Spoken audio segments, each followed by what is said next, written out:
હું રીટા પંડ્યા. મને અહીંયા આવી ત્યારે કેલ્કેનિયમ સ્પરનો પ્રોબ્લેમ હતો, પણ એમાં તો મને એક જ વીકમાં ઘણું સારું થઈ ગયું. જે લપકારા મારતા હતા, બેસી નથી શકતી, એમાં ઘણું સારું થઈ ગયું. પછી મીનવાઇલ સરનું ધ્યાન ગયું કે તમને નીમાં બી તમારો એક પગ થોડોક ક્રોસ જતો હોય એવું લાગે છે, એટલે મેં મારા ઓર્થોપેડિકને બતાડ્યું તો એમણે કીધું કે તમને ગાદીનો ઘસારો સારો એવો છે. એટલે પછી મેં નીની બી ટ્રીટમેન્ટ સારું કરી, એમાં મને ઘણું સારું છે અત્યારે રિઝલ્ટ. વચ્ચે હું 10 દિવસ બોમ્બે બી ફરી આવી, પ્લસ ક્યાંય બી જવા આવવાનું ચાલે છે. ફ્લેટમાં લિફ્ટ બંધ હોય તો પણ હું ચડી ઉતરીને આવતી હતી, એટલે ઘણું ઓવરઓલ ઘણું સારું છે મને. અને મેઇન તો અહીંયા ગૌરવભાઈના ત્યાંનું જે ક્લિનિકનું એન્વાયરમેન્ટ છે હોમલી છે. ત્યાં બિલકુલ આપણને એવું ફીલ ના થાય, કંઈ બી તકલીફ હોય તો કહેતા.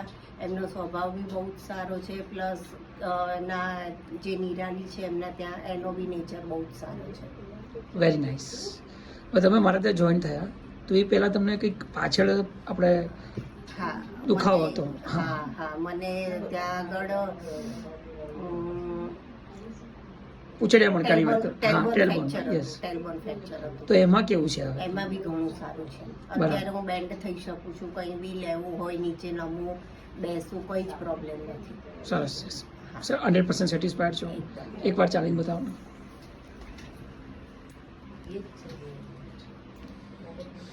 आप देख सकते हैं मेरे पेशेंट रीटा बहन बहुत बढ़िया चल रहे हैं, एकदम नॉर्मल हो चुके हैं. आपको भी ऐसा कोई प्रॉब्लम है, नी में है, बैक में है, तो हमारे क्लिनिक का कांटेक्ट कीजिए, हम 100% आपको रिजल्ट देंगे. Thank you.